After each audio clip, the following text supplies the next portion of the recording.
পৃথিবীর মোট সোনার 11% ভারতের মহিলাদের কাছে আছে, যেটার আনুমানিক পরিমাণ হচ্ছে 24,000 টন। এই সঞ্চয়ের পরিমাণ এতটাই বেশি যে পৃথিবীর টপ 5টা দেশ মিলেও এর ধারে কাছে আসতে পারবে না। পৃথিবীর সব থেকে বেশি গোল্ড রিজার্ভ যে 10টি দেশের মধ্যে রয়েছে, সেখানে কিন্তু ভারত 1 নম্বরে নেই। অ্যাকচুয়ালি কোশ্চেন হচ্ছে এই লিস্টের প্রথমে কে আছে। 2025 সালে 31শে জানুয়ারি নিউ দিল্লিতে 10 গ্রাম সোনার দাম ছিল 84,900 টাকা। কিছুদিন আগেই ওয়ার্ল্ড গোল্ড কাউন্সিল একটা ডেটা পাবলিশ করেছে, সেখানে বলা হয়েছে 2024 সাল পর্যন্ত কোন কোন দেশ কত সোনা মজুত করেছে। এই লিস্টের প্রথমেই রয়েছে আমেরিকা। তবে এই লিস্টের কত নম্বর জায়গায় রয়েছে ভারত? এখনও পর্যন্ত সব থেকে বেশি সোনা আছে আমেরিকার কাছে, যার পরিমাণটা হচ্ছে 8,133.46 টন।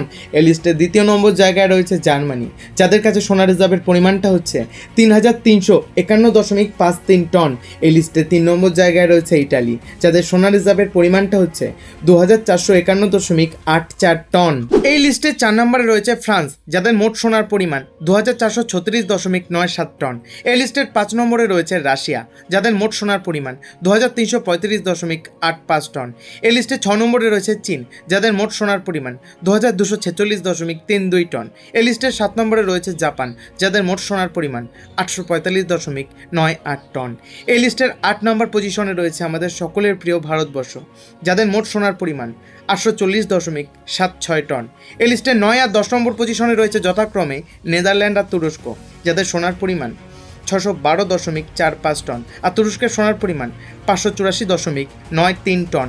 আমাদের ভারতবর্ষের সমস্ত মহিলাদের সোনা যদি একত্রিত করা হয়, অনায়াসে এই সমস্ত দেশকে পেছনে ফেলে দিতে পারবে আমাদের ভারত।